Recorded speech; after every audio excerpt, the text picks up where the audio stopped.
जय श्री राधे।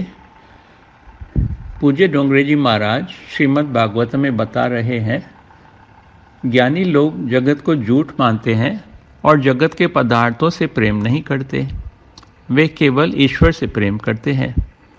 वे कहते हैं कि शरीर विष्ठा और मूत्र से भरा हुआ है और इस तरह शरीर में मोह नहीं रखते। ऐसे सोच के वो परमात्मा में लीन हो जाते हैं। अगर उनकी दृष्टि एक नारी पर पड़ेगी तो वो कहेंगे कि यह तो हड्डी मांस की पुतली है और मेरा इससे क्या लेना देना है। अब ये तो रही ज्ञानी पुरुषों की बात। अब देखिए, जब एक सच्चा वैष्णव स्त्री को देखता है तो वह मानता है कि यह लक्ष्मी का रूप है। वैष्णव स्त्री के प्रति सम्मान और सद्भाव की दृष्टि से देखेगा। श्री डोंगरे जी कहते हैं कि ज्ञान का मार्ग साधारण गृहस्थों के लिए कठिन है, वैष्णवों का मार्ग हम जैसों के लिए सरल है।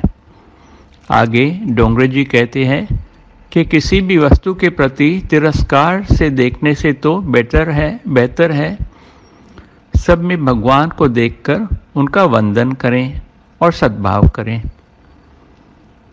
अब राजा परीक्षित श्री सुखदेव जी से प्रश्न कर रहे हैं, मनु के पुत्र राजा प्रियव्रत की विवाह करने की इच्छा नहीं थी, फिर भी उन्होंने विवाह क्यों किया और गृहस्थ आश्रम निभाते हुए भी उन्होंने सिद्धि कैसे प्राप्त की?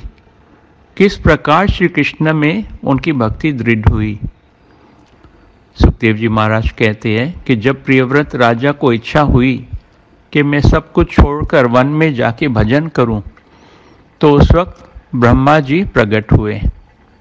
उन्होंने राजा से कहा कि प्रारब्ध को भुगतना ही पड़ता है, तुम्हारे लिए अभी वन में जाने की आवश्यकता नहीं है। अपने सांसारिक व्यवहार करो, किंतु सावधानी से। डोंगरे जी कहते हैं, जो अपने इंद्रियों को काबू में रखता है वह तो घर में बैठकर भी भजन कर सकता है, और जो अपने इंद्रियों को वश में नहीं कर पाता वो तो वन में भी भजन नहीं कर पाएगा। राजा भरत जब राज्य छोड़कर वन में गए थे तो वहाँ भी एक हिरनी के मोह में अटक गए थे। और अगर प्रहलाद की तरफ देखें तो यह बालक दैत्यों के साथ रहकर कई प्रकार के कष्ट सहकर घर में भक्ति कर रहा था। श्री डोंगरे जी कहते हैं कि यह भागवत कथा सबके लिए है, गृहस्थियों के लिए भी है, और यह सबका मार्गदर्शन करवाती है। पवित्र और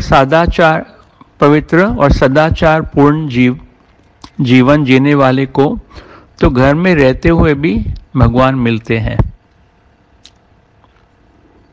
अपने जीवन का लक्ष्य निश्चित करना बहुत आवश्यक है।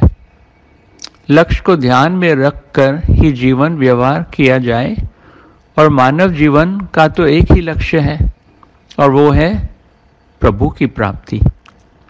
श्री डोंगरे जी कहते हैं कि जीवन के पीछे 6 चोर लगे हुए हैं। ये 6 चोर हैं काम, क्रोध, लोभ, मोह, अहंकार और ईर्ष्या।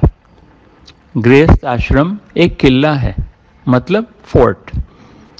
पहले तो इस किले में रहकर ही इन चोरों से लड़ना चाहिए।